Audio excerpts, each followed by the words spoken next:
Hello, I am Dr. Kushum Mukhopadhyay, and today we are going to discuss about chelating agents. Chelating agents are drugs used to prevent or reverse the toxic effects of a heavy metal. So, if you can see in this picture that there is a metallic ion and there is a chelating agent. This is a schematic diagram, and the purpose of chelating agents is to chelate this metallic ion. So, you can see that it incorporates this metallic ion into its structure, and so that it can eliminate it easily and it cannot do any harm to the body. So let's see again the definition that these are drugs used to prevent or reverse the toxic effects of a heavy metal on an enzyme or other cellular target, or to accelerate the elimination of the metal from the body. So the example of chelating agents we will see like British anti-levisite or D-penicillamine. But before going to the actual use of these, let's take a quick look of how this heavy metals does damage to our body. So what heavy metals does, there are many protein and enzymes that contains the sulfhydryl group. You can see here the sulfhydryl group SH, and the heavy metal it forms a bonding with the sulfhydryl group. So it may be intramolecular bond, just like in the upper picture or A, and it may intermolecular bonding also. So two protein and enzymes with two metallic ion, it forms a bonding like this. So ultimately in both the cases, this enzyme of this molecule, the biomolecule, macromolecule lost their function because sulfhydryl group is very important for their function, and if they are clumped together, they cannot work. So this is the heavy metal, how heavy metal mainly works. And in this slide, you can see that how overall this mechanism is causing damage to different parts of the body. So it is some inhibiting something and inducing something. The inhibition is cell signaling, protein and enzyme, just we discussed in the last slide. It causes DNA damage and impaired gene transcription. So ultimately there is impaired cell metabolism and function, metabolism of there will be disorder of metabolism because protein and enzymes are not working. So if the enzyme for important metabolic pathway is not working, then there will be damage to our body. And of course, if there is DNA damage, it can cause cancer. And abnormal protein and enzyme can be formed if the gene transcription is impaired. Not only that, it also induces some oxidative stress. And this oxidative stress itself causes damage to the protein, DNA, and lipid. Lipid means the lipid present in the membrane. So ultimately, there is membrane damage, DNA impairment, and all of them taken together, it can cause apoptosis. And ultimately, there is cell death. So this is how the heavy metal pollution. It may be accidental pollution, or sometimes it may be the environmental pollution that can happen. And also in case of metals like iron, the metal is actually we are giving from the outside to the body. Like if you think about the patients of thalassemia who requires frequent transfusion, the blood transfusion, there is chronic overload in those patients. So iron overload. So in those patients, actually the therapy is causing iron overload in their body. So we have to chelate that also in this case also. So how to treat this case? The heavy metal poisonings. So basically what we do, we give the drugs that can chelate. You saw in the last slide that it incorporates the metallic ion into its own chemical structure, and ultimately these ions is excreted through urine or feces. So it removes toxic metal and reduce oxidative stress and restores cell viability. So ultimately no cell death. So this is overall mechanism of heavy metal poisoning. And let's look at the properties of ideal chelating agents. So first of all, it should be highly water soluble. So if it is highly water soluble, it can be excreted by a kidney. It must be resistant to biotransformation. So if body makes it transformed inside, so pharmacokinetic transformation it undergoes, then it cannot bind with the metal that is present inside the body. Then ability to reach sites of metal storage. If it cannot reach the storage, how it can chelate the metals? So the ability to reach the sites is very important. Then it should form non-toxic complexes with heavy metal. So that is part of its pharmacodynamics. Retain activity at pH of body fluids. And the drug should be, the chelating agents we are using, it should be active in the pH of the body fluids. Otherwise, it cannot work. Then ready excretion of chelate by urine or feces. And most important is greater affinity for heavy metal than endogenous ligand. So suppose like endogenous ligand like calcium or sodium or potassium, if it is higher affinity to that rather than the heavy metal, then it is itself it will be a toxic thing. So it should be a greater affinity to for heavy metal. Only then it can incorporate heavy metal into its structure, and that can be excreted from our body. So these are the properties that ideal chelating agent should possess. Now here is the list of the chelating agents that is currently being clinically used. So if you see the list, there are in the first part of this list is mainly the heavy metals like lead, arsenic, mercury. Then there are some drugs like D-penicillamine and trientine. They are mainly used for copper poisoning. And the last, there is desferoxamine, deferiprone, and deferasirox that is used for iron chelation. So among the first part of the table, the dimercaprol, the succimer, and the calcium disodium EDTA. These are the main drugs that we usually use for clinical therapy as heavy metal poisoning, especially the lead poisoning and arsenic poisoning. These are the two poisoning that we get most often. But yes, of course, we can get some cases of mercury poisoning also and other cadmium poisoning or manganese poisoning, especially the if the patient is getting this from its environment. So in that case, we can get this kind of poisoning. Now, our first drug that we are going to discuss is dimercaprol. Now, it is an oily, pungent smelling, viscous liquid. It was developed during World War II against a lewisite. So you can see that lewisite, anti-lewisite. Lewisite is an arsenic-based poison that was used in World War II. So the British, they developed this British anti-lewisite or dimercaprol to prevent the effect of the arsenic-containing gas lewisite. So that is why it is called British anti-lewisite or BAL. Now what it does, it you can see that this the formation the SH. So this SH actually mimics the enzymes, the SH sulfate group that present in our body. So this SH group is actually bound. It forms complex with the heavy metals. The heavy metals may be arsenic, it may be mercury, it may be other heavy metals like lead also. So it binds with the this SH targets these heavy metals and ultimately it forms the complexes. Now the complex is more stable if it is 2:1.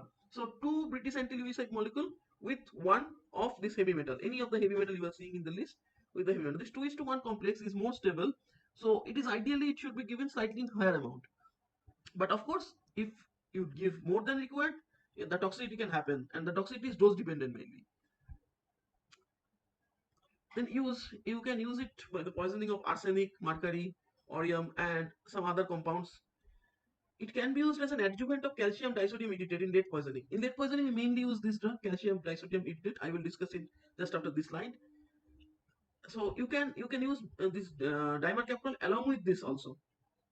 Then adjuvant to penicillin in copper poisoning. In copper poisoning, we mainly use D-penicillamine, but we can use this BAL along with this for the management of copper poisoning. Our next drug, okay, let's talk about adverse effect little bit of this dimercaprol. It is not mentioned in this slide. So it is mainly dose dependent. So there may be tachycardia, there may be hypertension, nausea and vomiting can happen, and then maybe inflammation of mucous membranes can happen, and some neurological toxicity is also there, like headache, anxiety, and palpitation. So these are the main adverse effect. There is another drug. It is very close to this. You can see here number 2, succimer. So this is basically dimercaptosuccinic acid. Dimercaptosuccinic acid. This is water soluble and less toxic and orally effective. So this is the main difference with this dimercaprol. Then we have this EDTA or disodium EDTA. So here you can see the structure that is mentioned in A. The picture is taken from Katzan. So disodium, you can see one sodium molecule here, another sodium molecule here.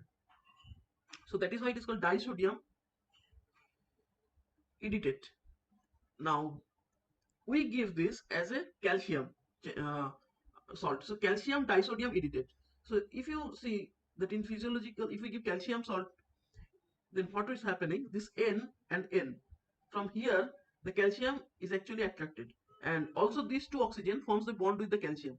So ultimately, calcium comes in between, and there are in multiple ways the calcium is bound by this EDTA. So that is why. So when we give this in a heavy metal poisoning case, the affinity of this molecule is more in case of heavy metals than calcium.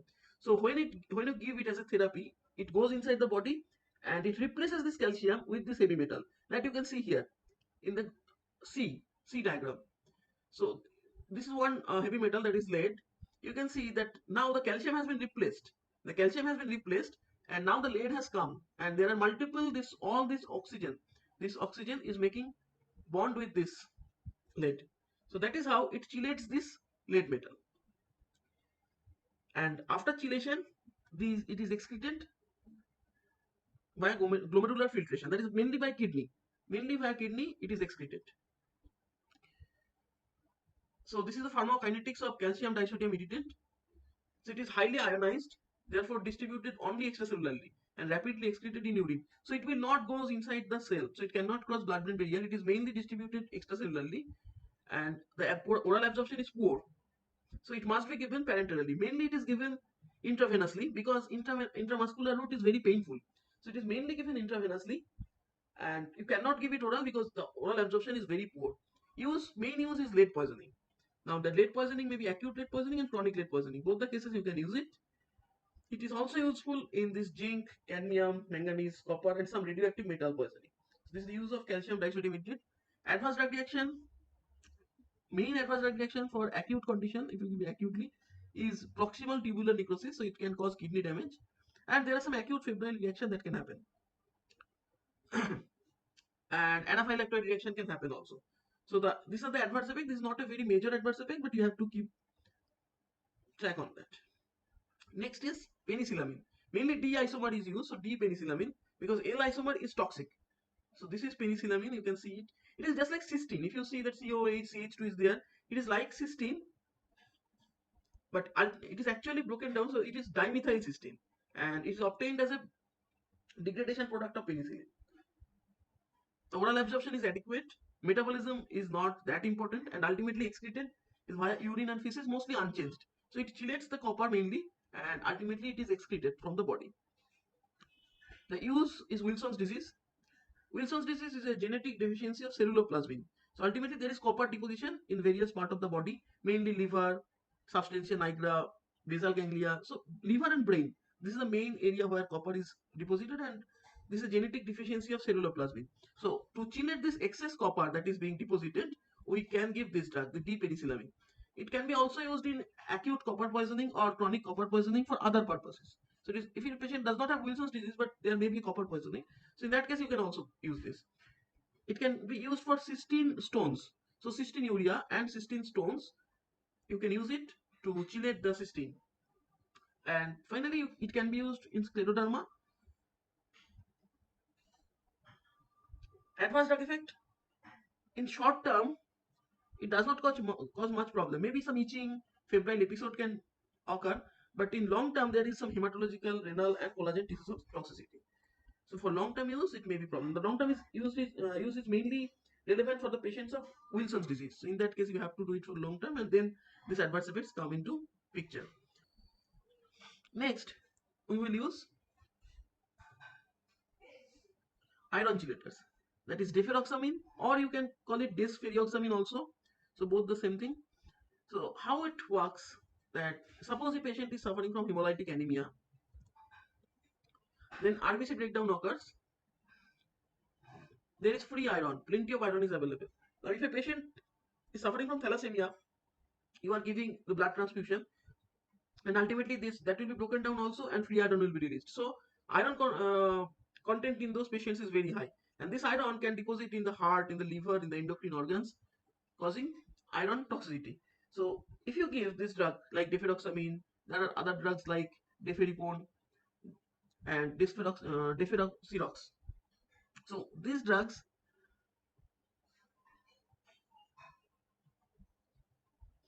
so in case of iron overload, you can use drugs like deferoxamine, deferiprone, and deferasirox. So these drugs, they chelate this iron, the free iron, and ultimately it is excreted via urine or bile. So the iron overload is minimized. For thalassemia patient, you have to use it for prolonged period. So this is a comparison of the iron chelators that is mainly clinically used. So deferoxamine, it is half-life is 20 minutes. You have to give by subcutaneous route or IV infusion. That is one problem with deferoxamine, that you cannot give it as an oral route. Actually, it has a straight chain. The deferoxamine has a straight chain which winds around a ferric iron and forms a stable non-toxic compound that is excreted by kidney. Dose is 20 to 60 milligram per kg per day. Frequency is 5 to 7 days per week. And you can use it for acute iron toxicity as well as for chronic iron overload. So both the cases you can use deferoxamine. Whereas Deferiprone and Deferacirox, these are the two drugs that can be given orally. So you can see oral route and oral route. That is one advantage, but the problem is you cannot use it for acute toxicity. So efficacy wise, Deferoxamine is the best drug, but for oral purpose, so if you have to give it for prolonged period, especially in case of thalassemia patients, the oral route is a preferred route, and you can give it per oral as 3 times daily for Deferiprone and once daily for Deferacirox. Adverse effects are mainly gastrointestinal, and if there are some specific adverse effects like Defenoxamine, like vision, hearing growth, and local reactions, allergy. For Deferiprone, it is mainly GIT, hepatitis can happen, and for Deferacirox, there may be chances of neutropenia. The same thing, it is taken from Goodman-Gilman. So you can see treatment of acute iron intoxication in case of Defenoxamine, but this is the other two drugs is mainly for chronic iron overload, and it should be given this Defenoxamine via intravenous or intramuscular route, whereas the rest of the two can be given orally. So this was a very brief discussion of chelating drugs. I hope you enjoyed the session. Thank you for your patient listening.